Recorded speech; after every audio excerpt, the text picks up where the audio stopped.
Apocalipsis significa en el griego, ¿qué cosa? Descorrer el velo. La Biblia nos revela que tenemos a nuestro alrededor un mundo físico, material, atómico. Se podría llamar que somos hombres atómicos. Estamos constituidos de átomos.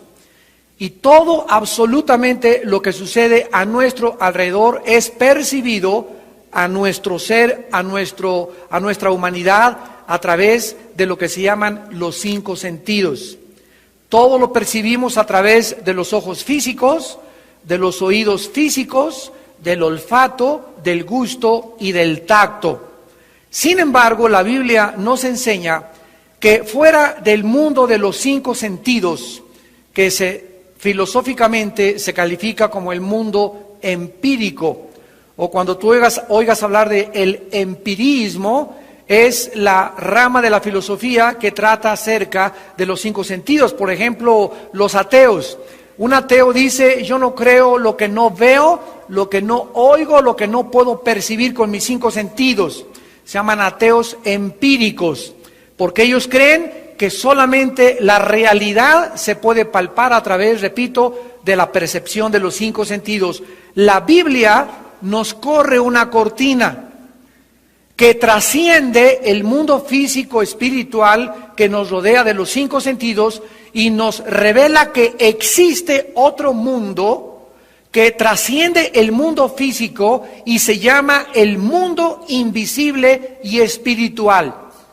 Muchas personas perciben que existe algo más allá de este mundo físico y entonces van de una forma equivocada a hacer contacto con espíritus a través de canales equivocados como la brujería, la telequinesis, la astrología, los mediums, comunicaciones con los muertos, y porque tratan de hacer contacto o estar esperando ondas o ponen parabólicas para esperar llamadas del más allá y saben que hay mundos habitados, pero lo que no saben es que es una realidad lo que ellos están buscando, pero de la forma equivocada. Porque la Biblia nos advierte claramente que este mundo invisible espiritual está compuesto nada más de 2 clases de seres. Nada más 2 clases de seres. Los ángeles caídos al servicio del príncipe de las tinieblas llamado originalmente Lucifer y Satanás, y los ángeles o los servidores que siguen y que continuaron fieles sirviendo a Dios. Estos ángeles caídos tienen debajo de ellos un ejército que la Biblia llama demonios. Y estos demonios, la palabra daimón en el griego significa seres inteligentes. Cristo, cuando vino al mundo, mencionó y habló más de los demonios y del infierno, el lugar invisible que está en el centro de la tierra, donde están siendo confinados todos los espíritus que han rechazado a Dios en su vida. Habló más de los demonios y del infierno que de los ángeles y del cielo.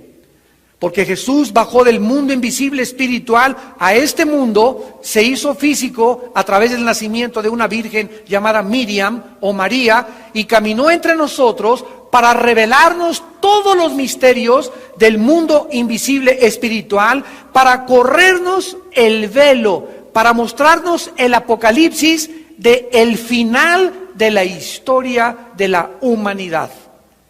Y esto es precisamente de lo que se trata el libro de Apocalipsis, el final de la historia de la humanidad.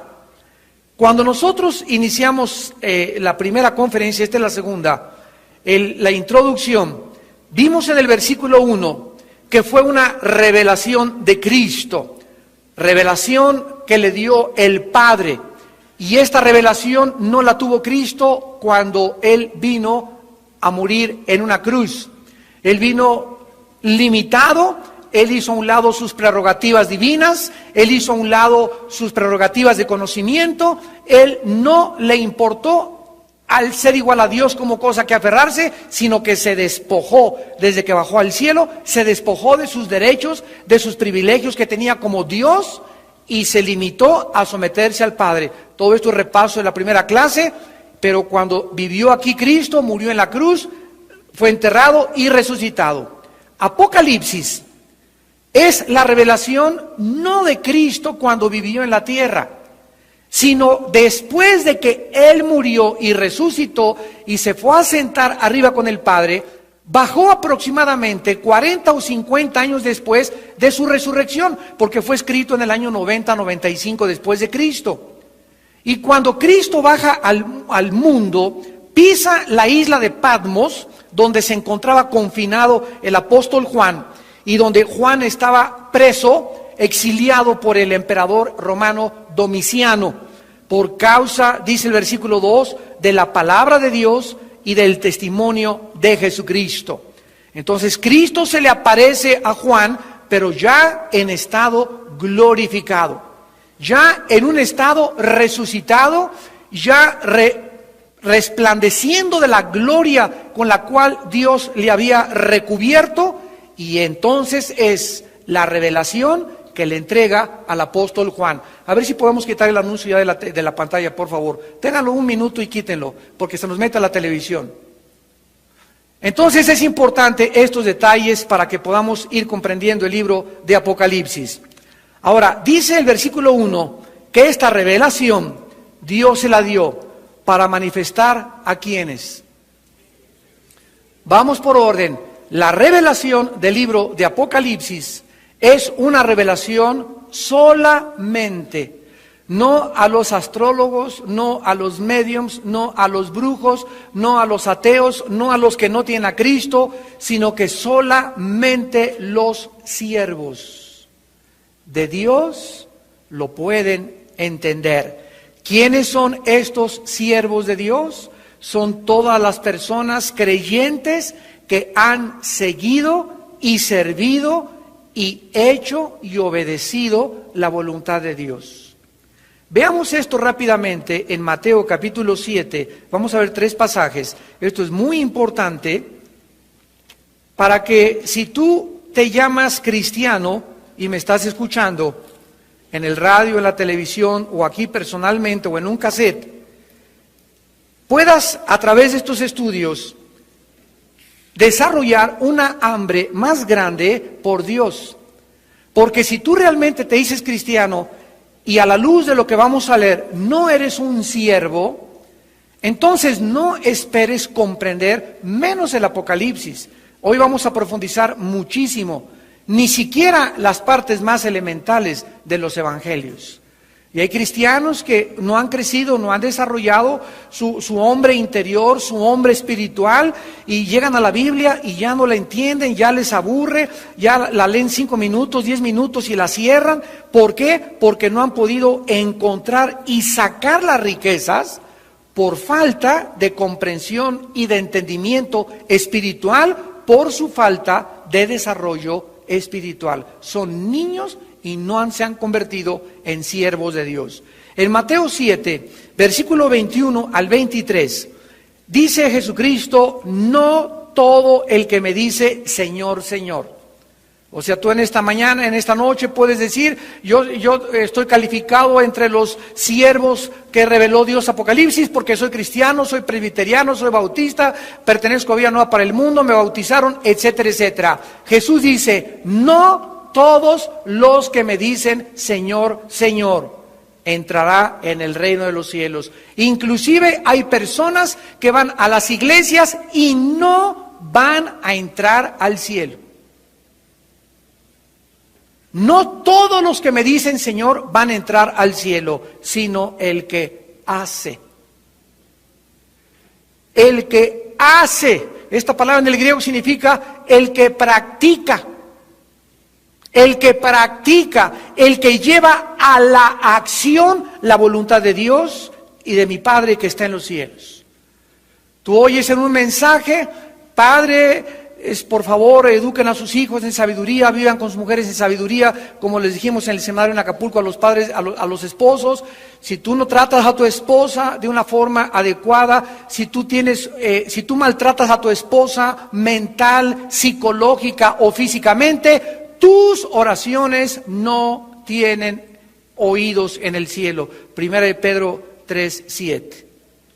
Tus oraciones no son oídas en el cielo. Entonces, ¿qué pasa cuando llegas a la iglesia y tu esposa no es la reina de tu casa, no es la persona que tú deseas verdaderamente hacer? Porque Dios ha desarrollado este mecanismo de defensa porque el hombre es más fuerte que la mujer. Entonces, precisamente para que el hombre no abuse de un ser humano que se llaman mujeres y que son más débiles que nosotros, Dios ha desarrollado como sensores y como un mecanismo advertencias que nos dicen, si tú pasas y transgredes y a esa compañera tuya, tu amiga, tu amante, tu esposa, me la tratas mal, yo no te oigo. Y cuídate porque van a rebotar tus oraciones, aunque seas diácono, aunque hagas esto, aunque te digas cristiano y aunque hagas, puedes hacer 1000 cosas. Si tú no practicas. ¿Y cuál es la voluntad de Dios? Efesios 5, 22 al 26. Maridos, amen a vuestras mujeres como Cristo amó a la iglesia y se entregó a sí mismo por ella. ¿Qué es practicar? ¿Qué es hacer la voluntad de Dios? Yo ya conocí en el seminario, en la iglesia, en el estudio, que yo debo tratar a mi esposa sacrificialmente. Como Cristo me amó, yo tengo que amar a mi compañera. Si yo no practico eso, entonces no tengo derecho a decirle a Jesús, Señor, Señor. Cuídate que cuando venga Jesús, o si tú te mueres hoy en la noche, y estás en la presencia de Dios en el cielo, ahí es cuando le van a decir, Señor, ya te vi, y que te diga la voz, ¿sabes qué? Hazte un lado, y te diga, Pedro, sacarráquese. Usted no entra aquí, pero ¿cómo, Señor? Versículo 22, me van a decir, inclusive, profetizamos en tu nombre echamos demonios y en tu nombre hicimos milagros, y les declararé, nunca los conocí. ¿Quiénes son los siervos de Dios? Los que practican, los que hacen, los que el conocimiento bíblico no solamente lo tienen aquí, sino que lo viven. El conocimiento bíblico lo han recibido, ha transformado sus pensamientos, ha cambiado su machismo en siervos, ha cambiado radicalmente su manera de pensar, su manera de administrar su dinero, su manera de ver la vida. Si no hay un cambio, una revolución en tu vida en la que haya alguien que diga, don Paquito es otra persona, si no hay alguien en tu familia que te diga, desde que tú vas con los aleluyos, ya no eres el mismo, si no hay un cambio percibible delante de la gente, que la gente pueda dar testimonio, no es cierto que eres cristiano. No es verdad. El cambio tiene que ser radical, tan radical como el ex homosexual que tuvimos aquí dándonos su testimonio, que al punto de cambiarse y quererse hacer mujer, ya, ¿verdad? Sus amigos homosexuales le decían, ahora lo persiguen y lo han amenazado hasta con asesinarlo. Lo acusan de traidora. Ya no de traidor, ¿verdad? No, según nos contaba Sai. Entonces, si no hay un cambio así tan radical donde dejes el alcohol y dejes aquello y dejes la pornografía y ahora tú eres amoroso con tu esposa y antes eras secote, te decían el nopal de Sinaloa. Y ahora eres cariñoso con tu esposa y tus hijos dicen, papá, has cambiado y eres humilde y eres manso y acepta la exhortación y comienza tu vida a subir porque has entrado a un reino diferente. No es cierto que eres siervo de Dios. En 2 de Timoteo capítulo 2, el segundo pasaje, dice el versículo 19, 2 de Timoteo 2, 19, el fundamento de Dios está firme, teniendo este sello. Conoce el Señor a los que son suyos. Dios conoce solo Dios, a Él no lo engañamos. Él sabe quiénes le pertenecemos. Y dice, apártese de iniquidad todo aquel que invoca el nombre de Cristo. ¿Quiénes son los siervos? Aquellos que cuando ven el mal, aquellos que cuando ven ese programa en la televisión, aquellos que cuando ven los bikinis en la playa, volteas para otro lado y comienzas a educar, a dominar tu hombre interior, a no darle gusto a tus apetitos carnales. ¿Por qué te volteas? ¿Por qué ya no ves ese programa? ¿Por qué no ves esas mujeres? ¿Por qué ya no estás con esas personas groseras? ¿Por qué haces lo que haces? Porque dentro de ti hay temor de Dios. Y tú sabes que tú no puedes seguir siendo así toda la vida. Porque mientras más te resistes a obedecer, más endureces tu corazón y más difícil te es comprender las cosas profundas del Espíritu de Dios. En 1 Juan 3:3, el tercer pasaje dice, todo aquel que tiene esta esperanza de que Cristo venga, se purifica a sí mismo. Así también como Él es puro. Entonces, ¿quiénes son los siervos de Dios? Los que hacen la voluntad de Dios, los que se apartan de iniquidad y los que se purifican. ¿Podrías decir tú en esta tarde que me escuchas, de hace 4 meses para acá, siento que mis pensamientos son más puros o son peores? Fíjate la pregunta que te estoy haciendo. ¿Cada día pienso menos en porquerías y más en santidad? ¿O cada vez estoy pensando más y más me degrado moralmente en mis pensamientos? Cada vez mi imaginación es peor que hace 4 meses. Vas de picada, mentiras que tienes al Espíritu de Dios viviendo en tu vida. Porque si lo tienes, no es un espíritu de cobardía, es un espíritu para aprender a dominarnos. Donde dices, basta, no quiero esto.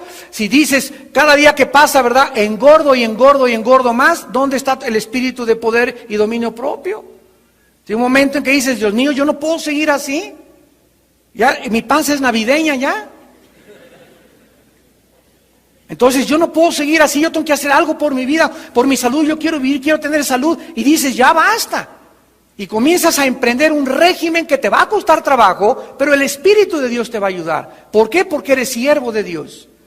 Ahora, este libro de Apocalipsis no solamente es un libro que es revelado a los siervos de Dios, sino que es un libro también cerrado al entendimiento, repito, donde solamente aquellos verdaderos siervos de Dios, los que están teniendo una guerra contra la impureza diario, los que están teniendo una guerra contra la maldad diario, los que están tratando de luchar por cada día hacer la voluntad de Dios. Y mi amor, llegas con tu esposa, tú sabes qué trabajo me cuesta, pero necesito que me ayudes para ser un mejor esposo. Dime cuando fallo. Hijos míos, ayúdenme también ustedes. Esas personas que están luchando por cada día superarse más y ser mejores, esos son aquellos que se convierten en grandes siervos de Dios.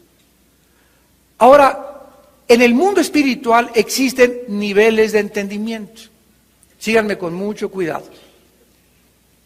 El primer nivel de entendimiento es el de los nacidos de nuevo. Un nacido de nuevo, una persona de 2-3 años en Cristo, llega a Mateo y ve hijo de tal, hijo de tal, hijo de tal, hijo de tal, las genealogías. 14 generaciones de la deportación de Babilonia, David aquí, 14 generaciones. Una persona llega a primera vista y a simple vista a un nivel superficial a este pasaje y no ve más. Ahí se queda. Pues quién sabe qué querrá decir tanto nombre, ¿verdad? ¿Por qué? Porque cuando profundizas, te das cuenta que detrás de ese pasaje se encuentra otro nivel más profundo de revelación. Por ejemplo, en cada letra hebrea se encuentra un valor numérico. Entonces, un estudiante que ya se zambulle y escudriña las escrituras, ya tiene el diccionario bíblico y ya comienza no solamente a estudiar superficialmente, sino que comienzas a hacer pozos, a escarbar más profundamente y descubres que el nombre de David está formado con un valor numérico que equivale al número 14. 14. Y cuando tú ves que son 3 generaciones de 14 en las genealogías, te suma 14 por 3, 42. El nombre de Dios, que es Eloa en el hebreo, tiene el valor numérico de 42. ¿Qué veo ahora ya detrás de las genealogías?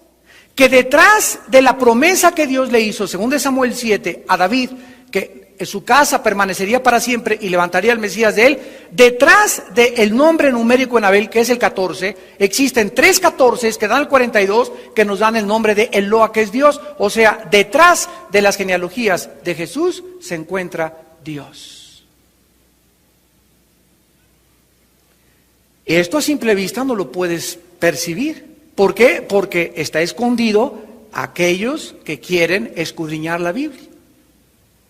Otro ejemplo, vas a Mateo y te encuentras a Jesús tumbando las mesas de los cambistas y las sillas de los cambistas, Y ante esa lectura dices, bueno, pues sí, Jesús, un arranque, ¿verdad?, de celo por la casa del Señor, tumbó eso, pero te preguntas, ¿por qué las sillas y las mesas? ¿Qué tienen que ver las sillas y las mesas con esto? Y te pones a investigar y te das cuenta que esas sillas y esas mesas eran las sillas y las mesas donde se sentaban los jueces de Israel a juzgar.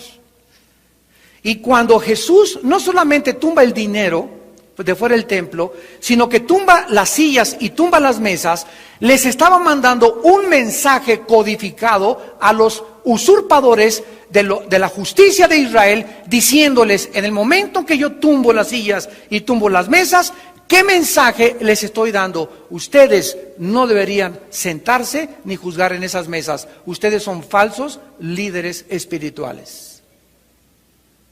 Pero ya esta percepción, ¿verdad?, ya requiere de más estudio. Ya te pones a estudiar qué tipo de sillas eran, qué tipo de mesas, qué dice el diccionario bíblico, cómo estaba el Sanedrín, el contexto cultural, el contexto histórico. Y a través de más estudio encontramos y profundizamos y llegamos a un tercer, a un cuarto y a un quinto nivel de comprensión. ¿Me van entendiendo? Entonces hay cristianos que creen que ya ahí se quedaron y llegan. A ver, hermano, explíqueme la predestinación. ¿Y por qué Dios, si es bueno y misericordioso, permite los diluvios y que tanta gente se pueda ahogar? El hecho de que ellos no puedan encontrar una congruencia entre un atributo que es la misericordia y la fidelidad de Dios y hechos que aparentemente niegan la misericordia y el amor de Dios, porque según ellos, si Dios fuera amor, no permitiría la muerte de seres inocentes. Y este es precisamente el argumento de los ateos. La gente que rechaza a Dios en esta vida y los jóvenes que los confunden en la universidad y en la secundaria es porque no pueden contestar este tipo de cuestionamientos. Y nosotros estamos para poder ayudarlos. Ahorita en la junta que tuvimos de pastores estamos planeando los pastores tener ya 3 seminarios de jóvenes al año. Nos vamos a ir 3 días con ellos, ¿verdad? Y encerrarnos y darles respuestas y prepararlos y a que afilen, ¿verdad?, el cuchillo y la lanza ahí para que lleguen a la escuela y se enfrenten a los ateos, se enfrenten a los comunistas, se enfrenten a los agnósticos, a los escépticos y puedan ellos saber que hay respuestas. Y cuando un joven comprende esto, se convierte en un instrumento poderosísimo en las manos de Dios. ¿Por qué los jóvenes apostatan y por qué se deprimen? Porque creen que todos son igual, porque creen que no hay respuestas, porque creen que la iglesia solamente es aleluya, gloria a Dios, cuando la Biblia nos muestra que nos ha dejado Dios todo el material para enfrentar al mundo que nos rodea. Entonces, cuando nosotros aprendemos esto, hermanos, comenzamos a equiparnos. Y dice Efesios que quiere que lleguemos a la estatura, al nivel de Jesús. ¿Se imaginan? No hay otro nivel al que aspiremos que Sócrates o Demóstenes o al nivel de Billy Graham o al nivel de este predicador. No, el nivel que Dios tiene, la norma que Dios tiene para nosotros es que lleguemos a la estatura de un varón maduro, perfecto, igual que su Hijo Jesús. Dice Romanos 8 que este es el propósito del cristianismo, hacernos conforme a la imagen de Jesús. El propósito principal de Dios es que seamos como Jesús. Con la comprensión de Jesús, la claridad de Jesús, y entendamos que cuando algo contradice el amor y la misericordia de Dios, como los huracanes y las tormentas, ¿verdad?, hay una razón. ¿Y cuál es una, verdad? En primer lugar, el concepto que esa persona tiene del amor es equivocado. Para él el amor es dulces, jingle bells, palomitas, todos tranquilos, nunca hay aire, nunca hay viento, sin saber que las fuerzas que están azotando a la humanidad meteorológicas son el resultado, de acuerdo a la Biblia, de una fuerza de maldición que prevalece en el mundo que se llama la Tierra y nuestro planeta, que se llama pecado.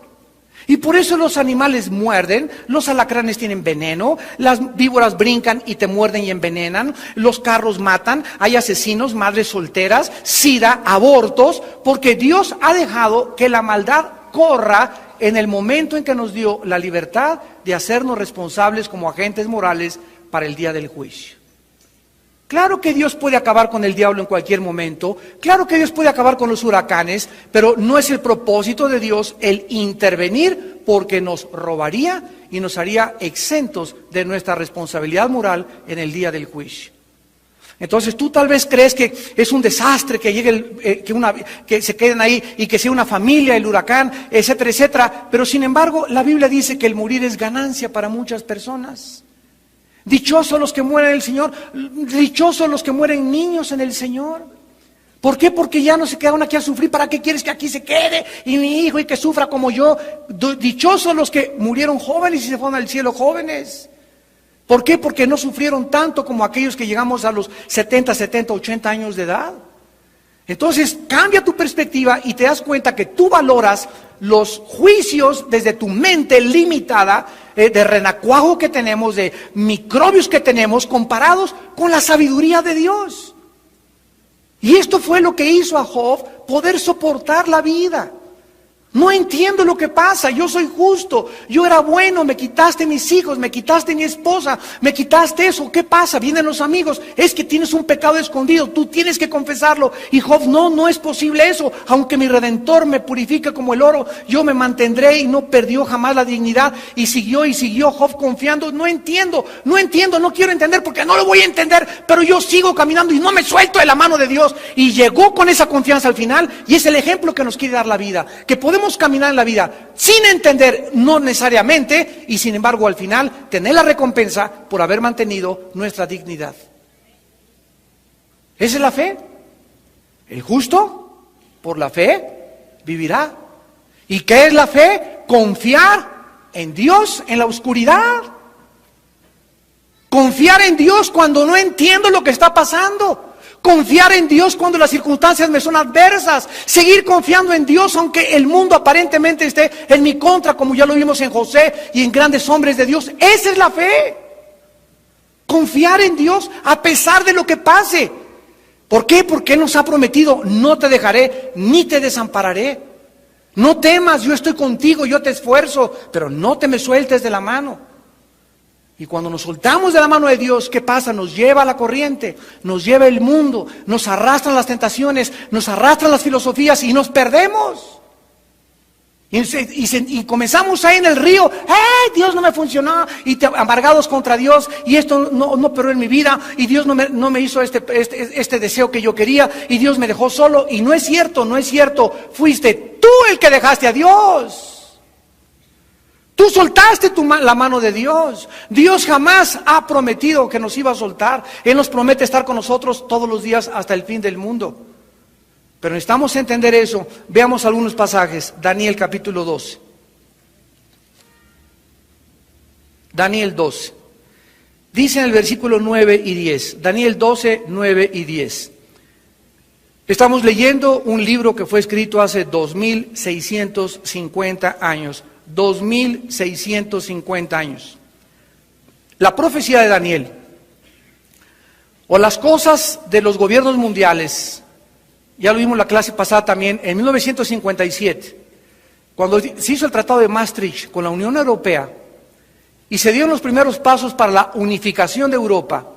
La Biblia, en el libro de Daniel, había profetizado hace miles de años que antes de que Cristo regresara a este mundo, la forma del gobierno que existiría en este planeta no sería un solo país.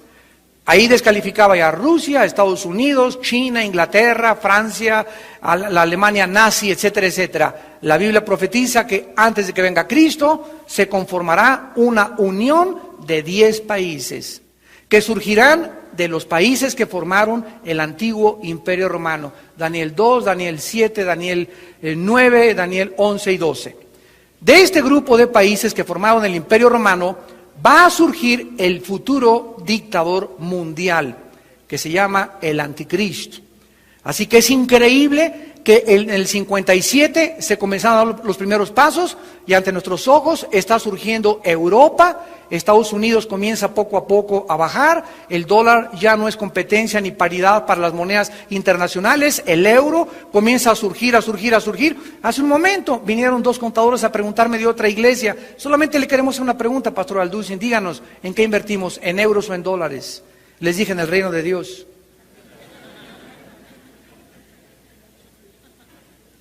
Pero desde el punto de vista aquí material, en euros.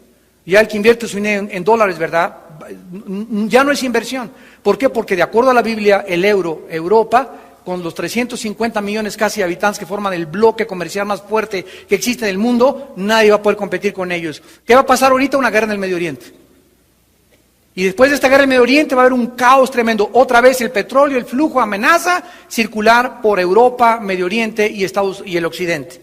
¿Qué va a suceder? De acuerdo a la Biblia, se va a unir 5 países de Europa, no necesariamente los que forman la Unión actual europea, que son 15, pero va a surgir un nuevo bloque de 5 países y se van a unir con los 5 países del Medio Oriente. Entre ellos va a estar Israel, garantizando de esta manera una unión, una alianza Europa-Medio Oriente. El flujo del petróleo va a ser la única forma y es la que va a firmar el anticristo por 7 años. Con este tratado se garantiza la paz en el Medio Oriente, Europa se va hacia arriba, se consolida el gobierno del anticristo y ya tenemos absolutamente los días contados en nuestro calendario. En Daniel 12, 9 y 10, respondió y le dijo el ángel a Daniel: anda, Daniel, pues estas palabras están cerradas y selladas hasta el tiempo del fin. ¿Por qué? Porque no fue hasta el 57, sino en el 1950. Yo tengo libros de profecía en mi casa, bueno, es mi biblioteca que tengo en mi casa, el 60% son libros de escatología. Y tengo libros del siglo 1800, 1700 de profecía. De los más antiguos que hay, de cómo pensar, qué pensaban del rapto, qué pensaban del milenio, qué pensaban de aquello. Y no había absolutamente nada más que se va a levantar Israel y va a surgir Israel. Pero la unificación de Europa no se podía comprender todavía. ¿Por qué? Porque no fue hasta que las cosas comienzan a sucederse que se comienzan a entender. Por ejemplo, Apocalipsis 11. En Apocalipsis 11 hay una profecía que dice: todas las naciones, las tribus, las lenguas y los pueblos del mundo verán a los 2 testigos ser resucitados y se mandarán regalos unos a otros y se alegrarán. ¿Cómo podía esta profecía cumplirse antes de 1945, cuando se postularon los principios de la comunicación satelital por Arthur Clarke? Hasta 1957 se lanza el primer satélite. Hasta el 71 y 72, el Moljik de Rusia y el pájaro madrugador circulan y unen la comunicación entre Europa y el Occidente. Y la Biblia, hace 2000 años que fue escrito Apocalipsis, está hablando de un momento histórico al que el mundo llegaría y donde podríamos ver todos al mismo tiempo el mismo evento. Esto era posible solo a los satélites de comunicación. Pero antes de que los satélites fueran ni siquiera inventados, nadie podía explicarse cómo podría algún momento en la historia el mundo ver ahorita en CNN o en las noticias lo que está pasando en Israel en el mismo momento que nos llega aquí la señal de la televisión vía satélite. Entonces, esto es la maravilla de la Biblia, que la Biblia entra, ¿verdad?, y nos abre el panorama y nos muestra los misterios, nos muestra los milagros, nos muestra que verdaderamente alguien está detrás de este libro santo y sagrado, y ese es el Dios y Padre de nuestro Señor Jesucristo. ¿Para qué dijimos la clase pasada? Para que tengamos ánimo y no tengamos miedo. Para que no haya ningún poder, nada que amenace tu seguridad y tu confianza en Dios. Aunque el Señor me matare, dijo Job, seguirá mi alma confiando en Él. Anda, Daniel, estas palabras están cerradas y selladas hasta el tiempo del fin. ¿Cómo sabemos que estamos en el tiempo del fin? Lo vamos a ver a continuación. Muchos serán limpios y emblanquecidos y purificados. Aquí está hablando de los tiempos del fin. Hermanos en Cristo, si esto es verdad, este es el tiempo de la purificación de la iglesia. Este es el tiempo de aquellos que tienen la esperanza, 1 Juan 3, se purifican a sí mismos.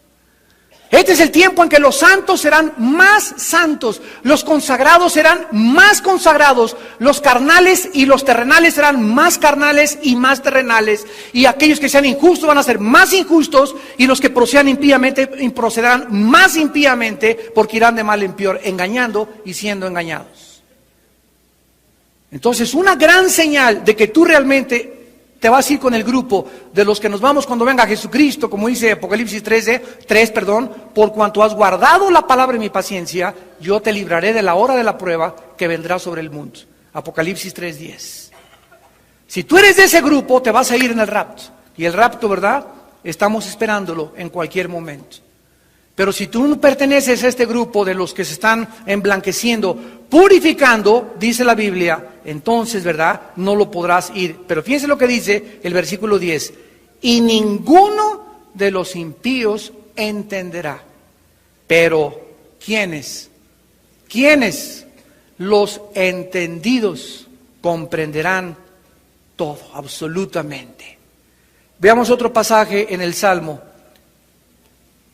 111. Los entendidos entenderán. Vamos a ver quiénes son estos entendidos. Dice el Salmo 111. Salmo 111, versículo 10. El principio de la sabiduría es el temor de Jehová. Buen entendimiento. Buen entendimiento tienen ¿quiénes? Los que están practicando la voluntad de Dios. Los que practican las órdenes de Dios, los mandamientos de Dios. Los que, como dijo Jesús en Mateo 7, los que hacen mi voluntad. Cada vez que tú obedeces y le dices a Dios, sí, entiendes más y pasas a otro nivel. Y mientras más le dices al Señor, sí, pasas a otro nivel. Y mientras más obedeces y más te consagras, ¿qué cosa? Hay algo que sucede espiritualmente. Y este fenómeno se llama comprensión espiritual. Y mientras más entiendes, más confianza tienes en la vida. Más confianza tienes ante todas las cosas. Menos temor tienes de todo lo que está pasando en el mundo. Más ánimo tienes para seguir viviendo para Dios. Más sabiduría tienes para aconsejar a los jóvenes, a los matrimonios, a tus hermanos, a tus padres, a tus vecinos. ¿Por qué? Porque el entendimiento viene como consecuencia de practicar la Biblia. Dice en Jeremías 30, versículo 24, Jeremías 30, 24, no se calmará el ardor de la ira de Jehová hasta que haya hecho y cumplido los pensamientos de su corazón. En el fin de los días entenderán esto.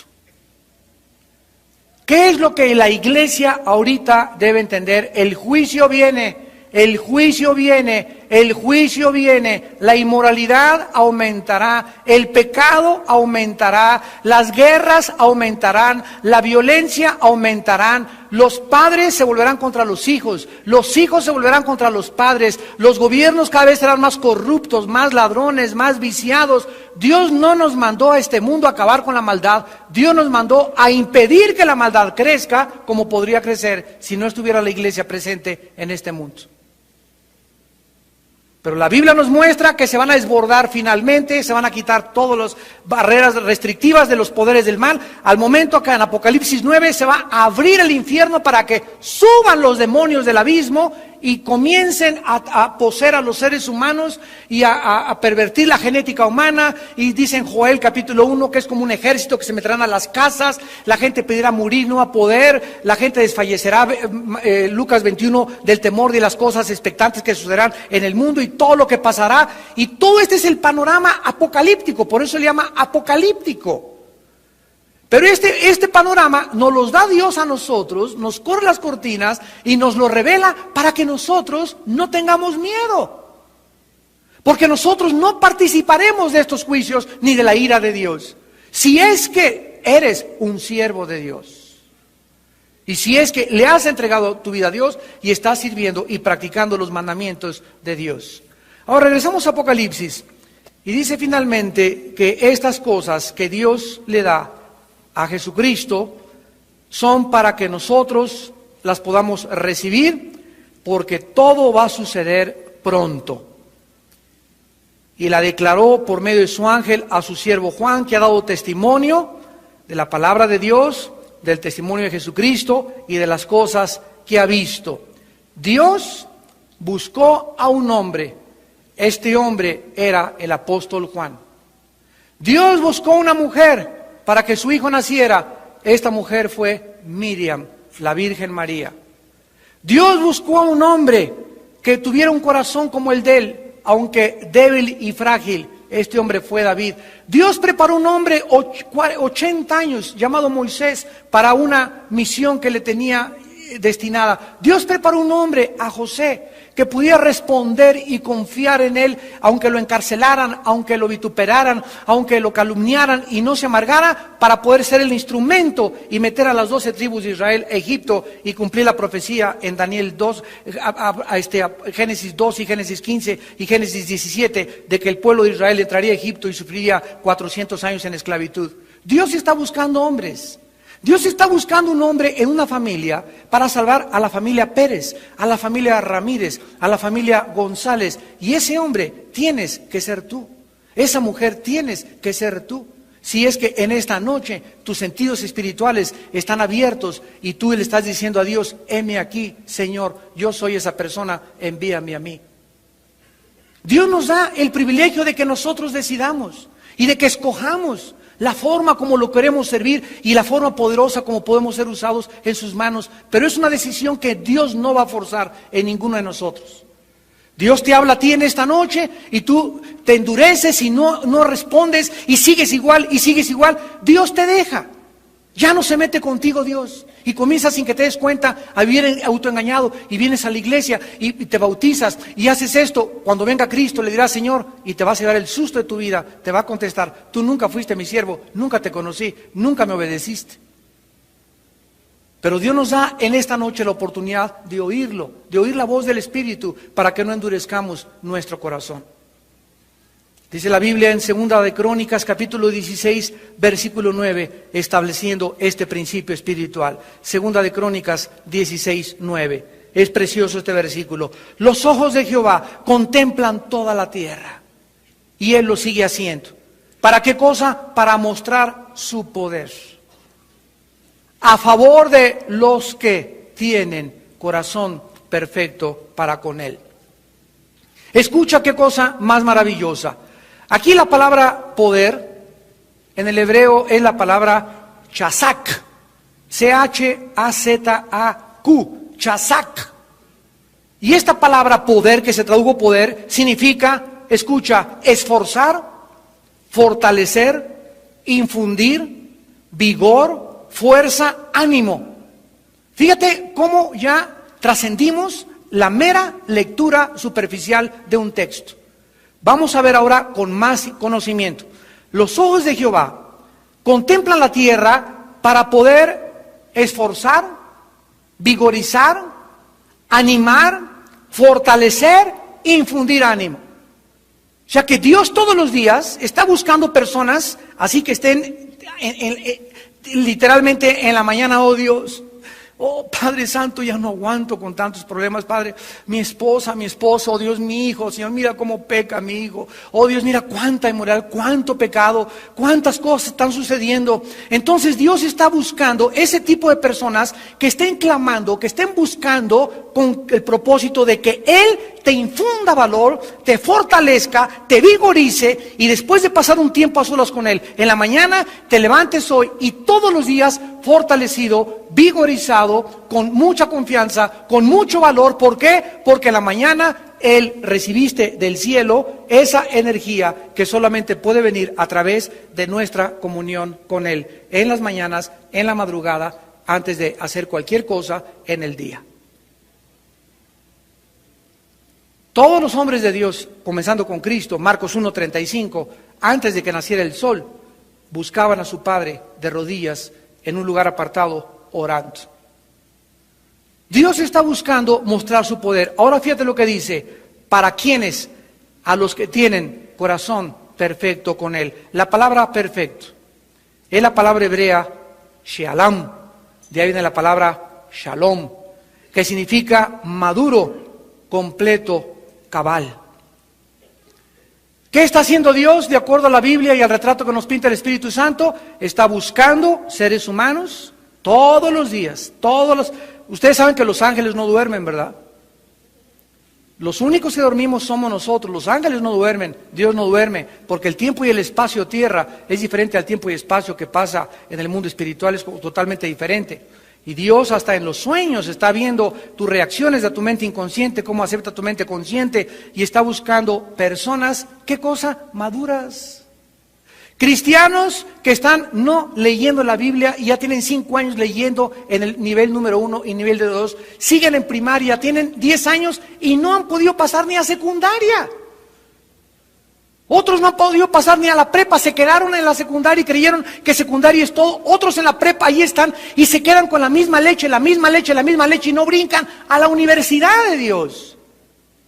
Y Dios está buscando a los cristianos que están, ¿cómo puedes madurar? Creciendo. Alguien que madura es una persona que tiene actividades, que tiene acción, que tiene un proceso viviente, biológico, donde subes a otros niveles. A esas personas Dios está buscando, a los que no se conforman con quedarse estancados, que no son mediocres, que no son apáticos, que no son fríos como la iglesia de la Odisea, que son tibios, los vomitaré de mi boca. ¿Para qué? Para que ellos puedan vigorizarse, fortalecerse y levantar las alas junto con Él.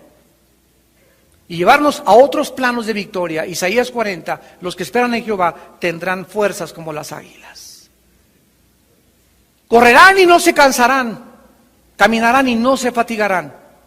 Y ya no serás de esas personas y seres humanos, estoy cansado de la vida, ya, para que ya no tiene caso esto, ya no hay hombres con que me pueda casar, ya no hay mujeres, ya no hay esto y lo otro, pues ya, pues así quédate ya. El día que un cristiano llega a ese nivel, ese cristiano se ha perdido todo aquello de la vida. Dice el Salmo 101, versículo 6, 101, 6.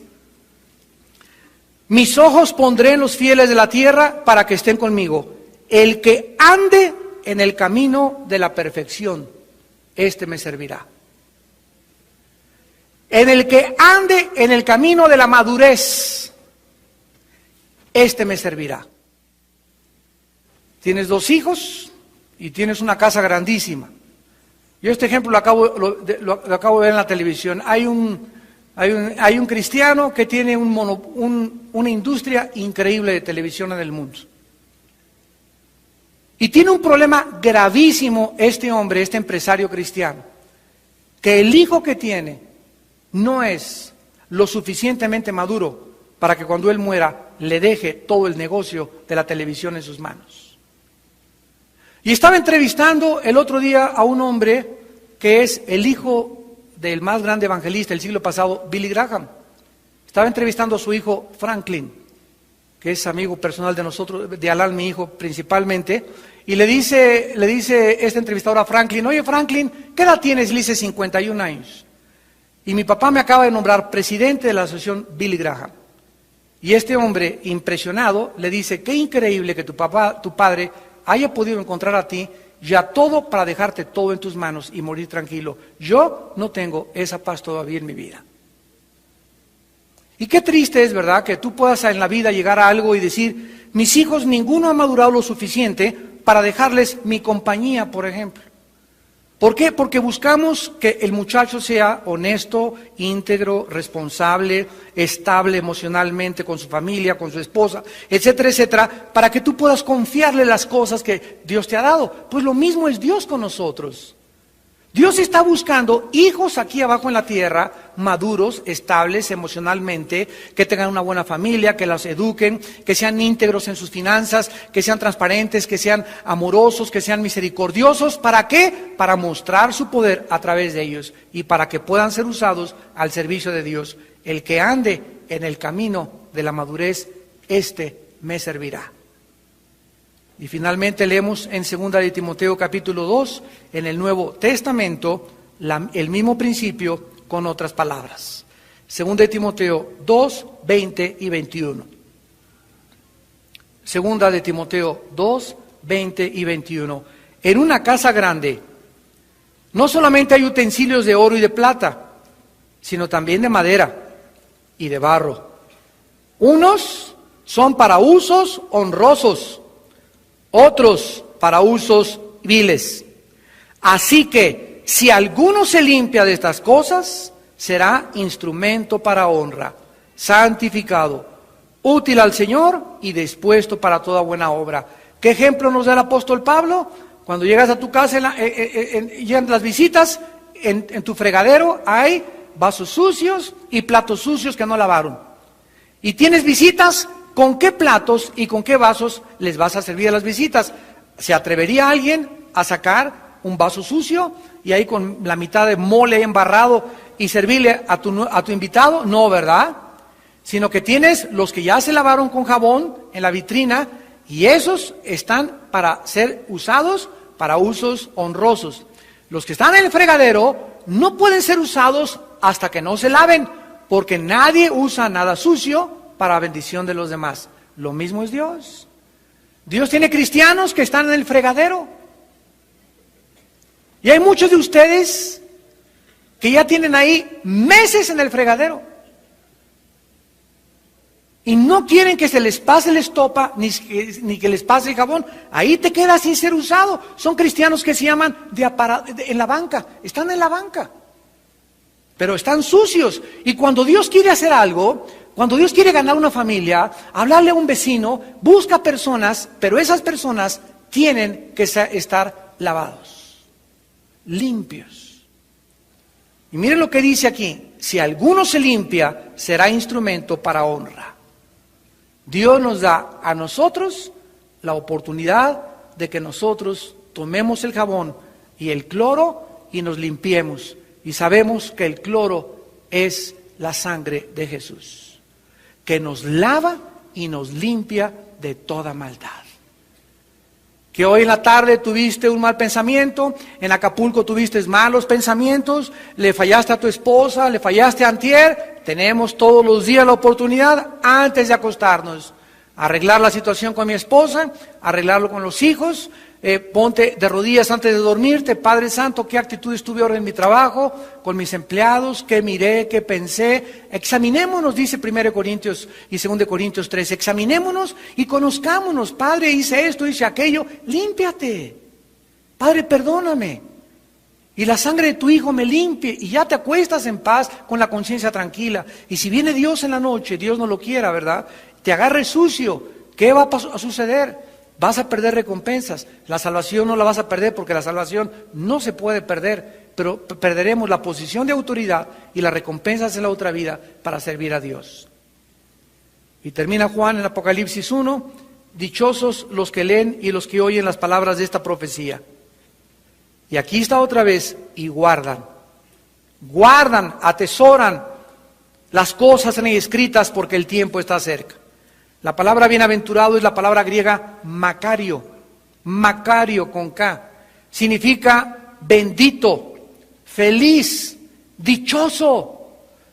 Dichosos y felices son los seres humanos que practican lo que Dios les manda.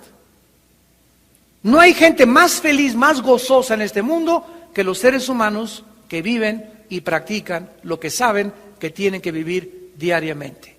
Esas son las personas a quienes la Biblia llama felices. Estas bendiciones no son para los que oyen solamente, sino para aquellos que la practican. ¿Por qué es dichosa esta persona? ¿Por qué son felices las personas que en esta noche están oyendo estos estudios, y a través de la televisión y a través del radio? Aquí lo dice el versículo 3: porque el tiempo está cerca. Dichoso seas si sigues en la vida practicando diario lo que Dios te dice, porque el tiempo está cerca. O sea, nunca sabes cuándo vas a morir. Si todas estas cosas de Apocalipsis no suceden en nuestra generación, sucederán en el tiempo de tu muerte. Dichoso seas que te agarre la muerte, como dicen en mi tierra, persinado. Porque el tiempo está cerca. Los últimos tiempos comenzaron con la venida del Espíritu Santo aquí al mundo. Ahí comenzó los últimos tiempos. Y Dios quiere que vivamos alertas.